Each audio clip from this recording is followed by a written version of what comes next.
Lightweight bow for deer isn't a problem if the hunter restricts shooting to 20 yards or less. There are two reasons.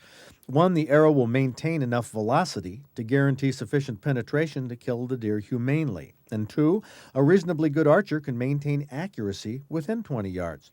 Bows with heavier draw weights are preferred, though, because they shoot arrows faster, and faster arrows don't have the arching trajectory of slower arrows, which makes them easier to shoot accurately. In this quest for speed, bow hunters have done several things. They've gone to arrows that are smaller in diameter and lighter weight. They've gone to compound bow designs that have oblong cams instead of round wheels. Those oblong cams snap the string faster when they're released. And archers have gone to release aids that clip onto the string instead of using their fingers to release the arrow. But what effect do these improvements have on arrow accuracy?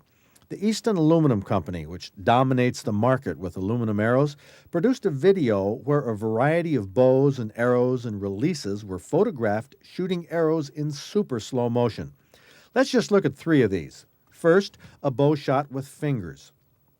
In slow motion, you can see the string rolls off the shooter's fingers, so it starts a little off-center. Halfway out the bow, it's clear off the arrow rest, which bends the arrow sideways. This straightens out after the arrow leaves the bow. The flight stabilizes. But what happens in the split second after the shooter lets the arrow fly looks pretty scary.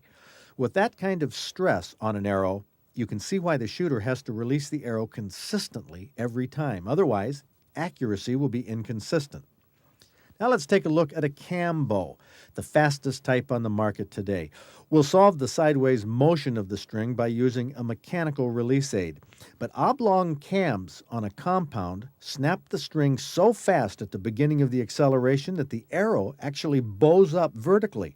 The vanes flap like the fins on a fish because the arrow is oscillating up and down.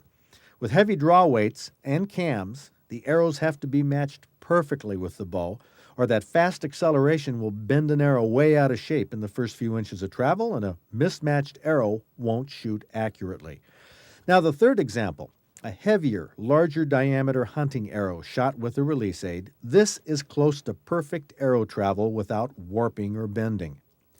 A wheel bow doesn't have the initial acceleration quite as fast as a cam bow, and the heavier arrow gets a slower launch than the lighter arrow, but it releases clean, holds its shape, and for most shooters, this combination will be more accurate.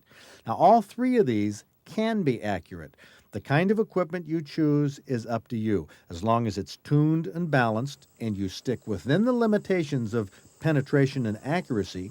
How you gear up is your choice, but how you shoot when you're hunting is your responsibility. So choose wisely and shoot responsibly. That's the key to gearing up.